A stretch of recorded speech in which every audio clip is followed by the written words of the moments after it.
Merci beaucoup, Monsieur le Président. Mesdames, Messieurs, Au premier rang, comme vous voulez. vous l'avez dit avec vos mots, et chacun d'entre nous ressent encore l'onde de choc de la tragédie de vendredi dernier. Et vous savez combien l'émotion est encore grande, combien la réaction aussi des pouvoirs publics a été rapide et à la mesure de l'événement. Et je ne peux aujourd'hui prendre la parole sans m'associer à votre tristesse et à la douleur, je crois, que nous partageons toutes et tous suite à ces terribles attaques. Parce qu'en fait, c'est chacun d'entre nous qui était visé, à travers ces lieux d'innocence, de joie, d'émotion. Ce ne sont pas des Françaises et des Français qui étaient attaqués pour un combat qu'ils menaient ou pour ce qu'ils étaient. C'était le fait simplement d'être là. C'était bien la collectivité que nous représentons qui était attaquée. Et c'est pourquoi, au-delà des mesures d'urgence, des mesures de sécurité nationale qui sont prises en ce moment par le gouvernement, que le président de la République a annoncé hier, au-delà des décisions d'importance qui émailleront les prochaines semaines, je crois que notre devoir à toutes et tous, c'est d'être debout, d'être là, de continuer à faire et de continuer à être ce que nous sommes. Parce que ce qui a attaqué, ce qui précisément a été recherché en son cœur, c'est ce que nous sommes. C'est-à-dire ce pays ouvert, dynamique, inclusif. Et la meilleure démonstration, la meilleure réponse à tout cela, c'est précisément de continuer d'être là. C'est pourquoi je tenais à être présent à vos côtés aujourd'hui, au-delà du fait que je m'y étais engagé, parce que continuer à tenir des manifestations comme la vôtre, ces assises, continuer à tenir les salons professionnels qui sont organisés, continuer à ouvrir les centres commerciaux, les centres d'activité économique, c'est une réponse à cette odieuse attaque. C'est la meilleure réponse que nous pouvons leur asséner à court terme, celle qui montre que nous n'avons pas peur, qu'une réponse, la seule qui se justifie, est apportée, mais que nous continuons à être là et à avancer. Et je veux ici le dire, c'est évidemment un message de vigilance que le gouvernement, depuis vendredi dernier, a envoyé, mais en même temps, il ne faut pas qu'il y ait de panique, il ne faut pas qu'on considère que l'activité économique devrait se rétracter, que nous n'avons plus à faire. Et c'est aussi cela que j'étais venu vous dire aujourd'hui en étant présent. Et puis, la réponse que nous devons aussi apporter, elle prendra du temps, parce qu'il ne faut pas voir dans ce qui s'est passé vendredi dernier une seule menace extérieure, un seul crime qui viendrait d'autres pays.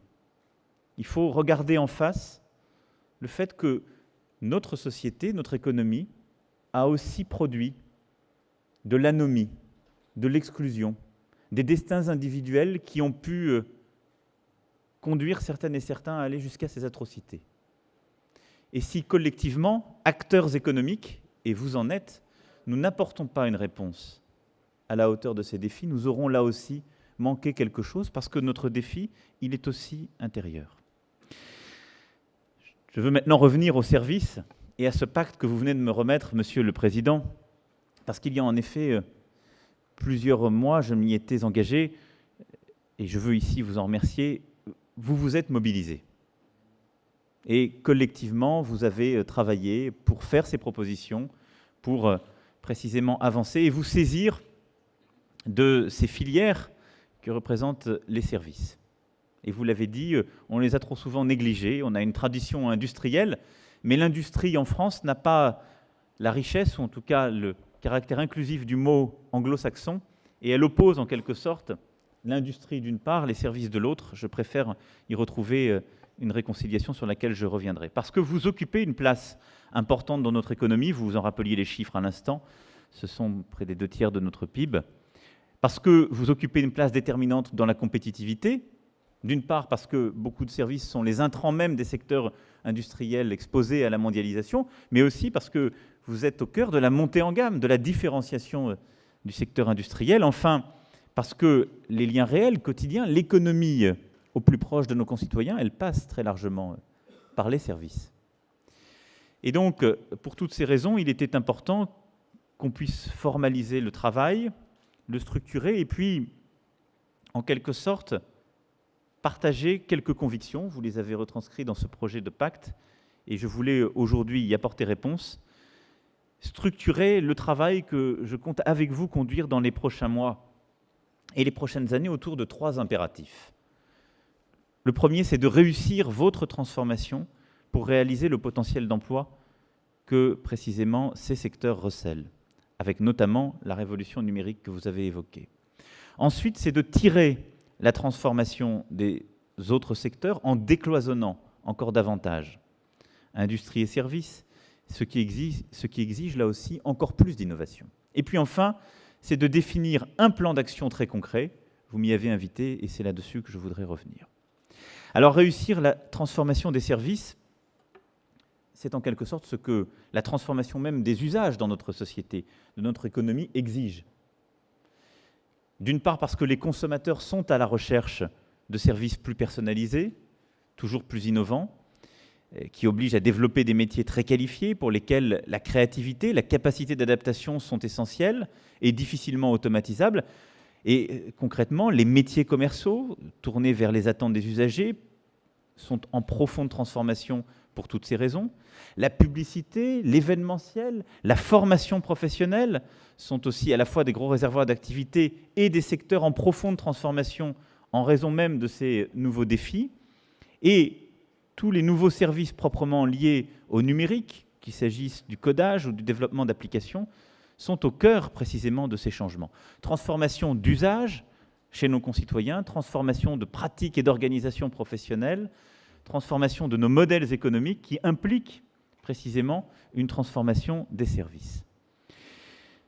Par ailleurs, des hommes et des femmes toujours plus actifs, des personnes âgées toujours plus autonomes vont aussi transformer la façon d'apporter l'offre. Ça renforce la demande pour des emplois qu'on appelle parfois peu qualifiés, mais qui en réalité exigent un savoir-faire que la machine ne peut remplacer. Et donc, je sais que vous en avez longuement parlé, mais ce sont d'autres opportunités de service à la personne, qui s'articulent d'ailleurs parfaitement avec les innovations technologiques que permettent les objets connectés ou la domotique.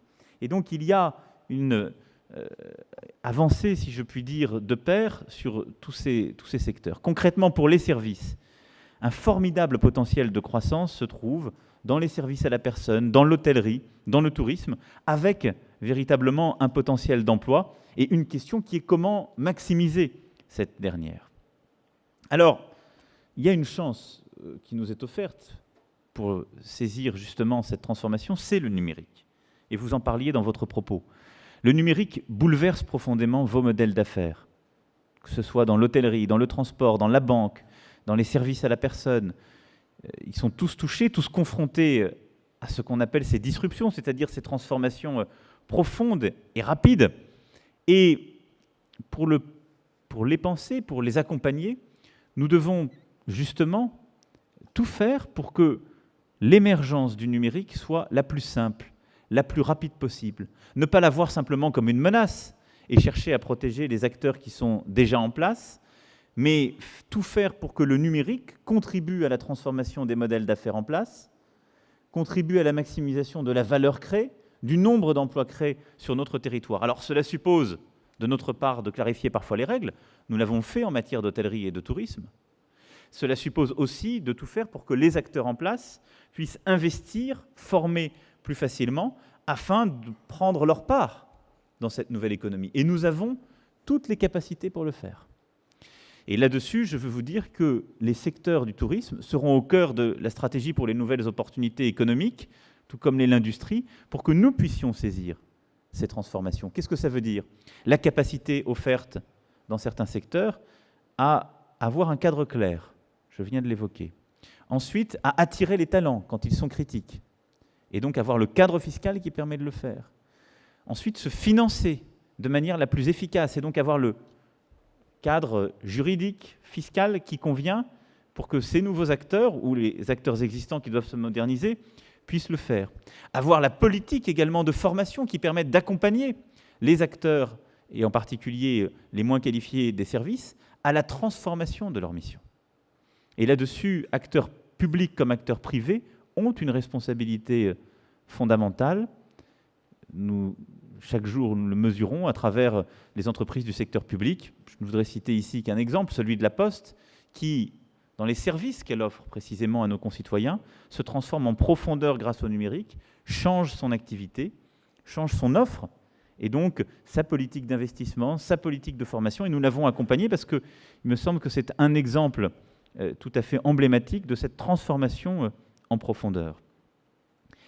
Cette transformation des services, elle implique aussi, peut-être plus encore que dans l'industrie, d'avoir un cadre du marché du travail adapté.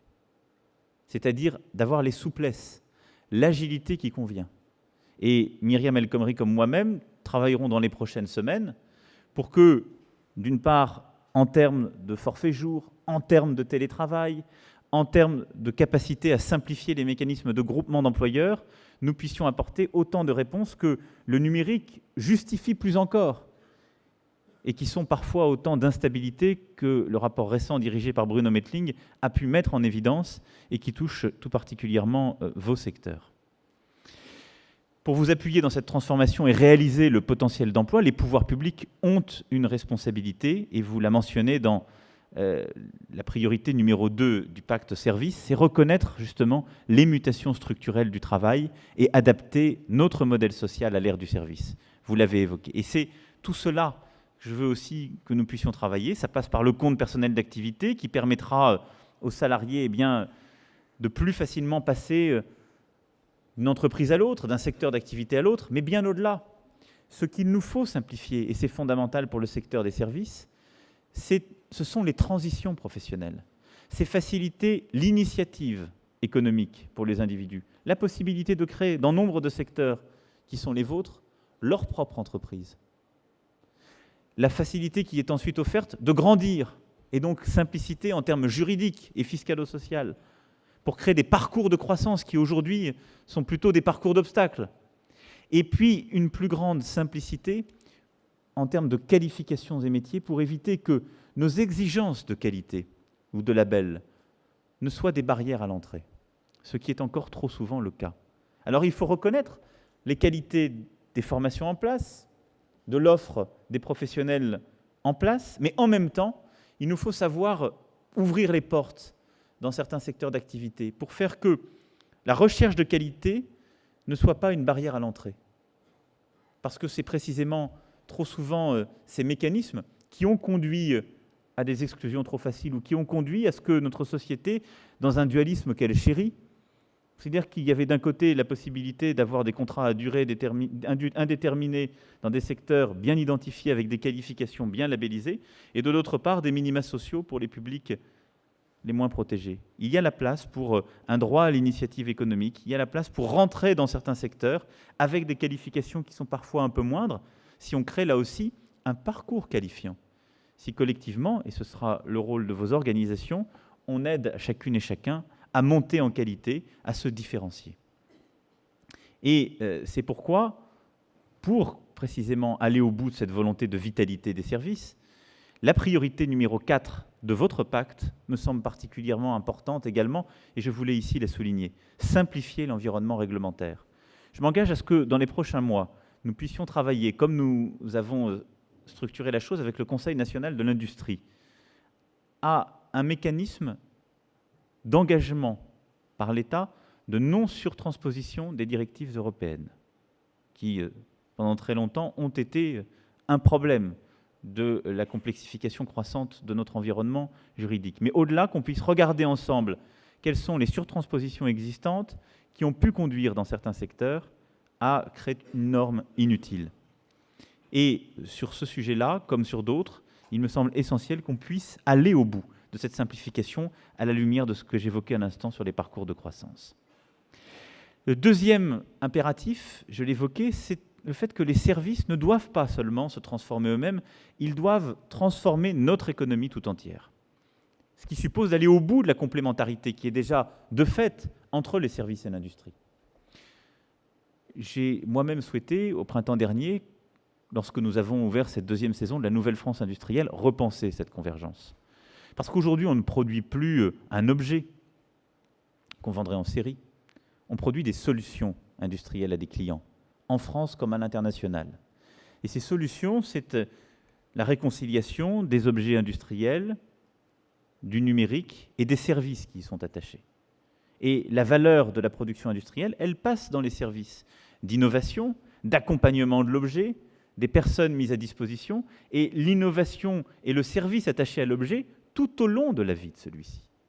Et ce mariage de l'industrie classiquement entendue et des services, on le retrouve à peu près dans tous les secteurs. Dans l'industrie lourde, évidemment dans les secteurs de la vie quotidienne, et donc qu'il s'agisse des entreprises comme des consommateurs, les solutions aujourd'hui sont partout, qui allient justement une diversification de l'offre industrielle et des services à la personne ou des services aux entreprises. Qu'il s'agisse de la fabrication de moteurs, de la conciergerie, des crèches, des restaurations, cette réconciliation entre les services et l'industrie est fondamentale, et cette convergence, c'est celle que plusieurs experts, et je vois au premier rang Michel de Bonneuil qui depuis de nombreuses années plaide pour cette économie du quaternaire qui marque cette réconciliation, c'est celle qui justement nous a conduit à cette économie d'usage où on n'achète plus un véhicule mais une solution de mobilité qui crée d'autres emplois et également des emplois de service, qui fait que certaines entreprises qui jusqu'alors faisaient des volets roulants sont devenues des champions de la domotique et qui créent du service embarqué, du soin à la personne, in fine. Et donc les services du futur sont bien au cœur de l'industrie du futur. Et pour cela, la clé, c'est de miser sur l'innovation. Parce que c'est maintenant l'innovation qui tire la croissance, qui tire cette transformation en profondeur. Ce n'est ni la seule technologie, ni la seule recherche et développement au sens classique du terme, ce sont toutes les formes d'innovation. Nous avons voulu commencer à adapter notre cadre en la matière en étendant le crédit impôt recherche et en créant ce crédit innovation, mais il faut aller plus loin. Et là aussi, le projet de loi que j'aurais apporté, cette stratégie pour les nouvelles opportunités économiques, doit prendre en compte cette réalité. Pourquoi ? Parce que ce monde dans lequel nous vivons est fait d'innovation technologique profonde et en même temps d'innovation d'usage. Innover, c'est repenser les usages, le rapport à ses clients, qu'il s'agisse d'entreprises ou de particuliers. Et donc, c'est repenser en profondeur l'organisation productive. Et pour ce faire, les services sont évidemment au cœur du modèle. Je salue à ce titre les actions entreprises par la CNS pour faire évoluer les mentalités, la mise en place du radar de l'innovation servicielle, grille d'évaluation des projets d'innovation qui a contribué à faire évoluer les grilles des acteurs du financement comme BPI France, et les opérations de promotion de l'innovation servicielle, à l'instar de la journée d'échange organisée en février 2015 à Strasbourg, où les diverses initiatives de sensibilisation ont été des moments importants. Et au cœur de la stratégie que je porterai, toutes les mesures pour faciliter l'accès aux données en particulier, qui sont la matière première de la nouvelle économie, sont extrêmement importantes pour les services. Nous avons commencé à le faire en matière de mobilité et de transport dans la loi croissance et activité, et nous le ferons dans tous les secteurs où c'est utile. D'abord, évidemment, pour les données publiques, mais partout où c'est utile pour les données d'intérêt général, afin qu'on puisse créer là aussi de l'innovation, de nouvelles formes d'activité, qu'on puisse aider de nouveaux acteurs à émerger. Les services marchands doivent également pouvoir apporter l'innovation au service public. Et la cinquième priorité que vous avez pointée, qui consiste à favoriser une collaboration publique-privée renforcée pour des services publics performants, me paraît tout à fait adaptée à cet égard, parce qu'en effet, l'innovation du service public, elle passe par ce partenariat renforcé. Et avec mes collègues du gouvernement, j'ai voulu qu'on puisse développer ces start-up d'État qui sont incubées au sein d'État Lab et les partenariats avec l'ensemble des acteurs privés qui, en la matière, permettent d'aller plus loin. Et nombre d'entités publiques sont en train d'aller vers cette transformation, comme nous avons voulu le faire, par exemple, pour Pôle emploi. Enfin, le troisième impératif, c'est de s'organiser pour élaborer un plan d'attaque. C'est la priorité numéro 1 du pacte service, faire des services l'axe central du développement de notre économie au bénéfice de tous les autres secteurs. Alors, dans certaines filières, il y a 3, parfois 4 branches professionnelles. Ils font donc un lieu d'échange qui regroupe tous les acteurs, c'est-à-dire les associations, les entreprises, les start-up, les agences, les donneurs d'ordre, les prestataires. Je n'oublie pas les syndicats que je souhaite partie prenante de ces filières.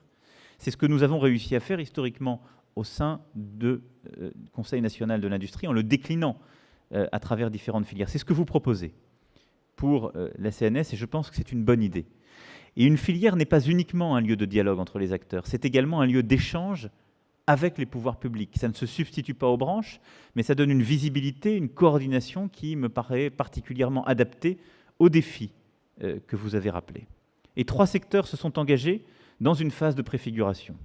Les services à la personne, les rencontres d'affaires et l'événementiel, en copilotage avec le secrétariat chargé du commerce extérieur, et la communication publicitaire.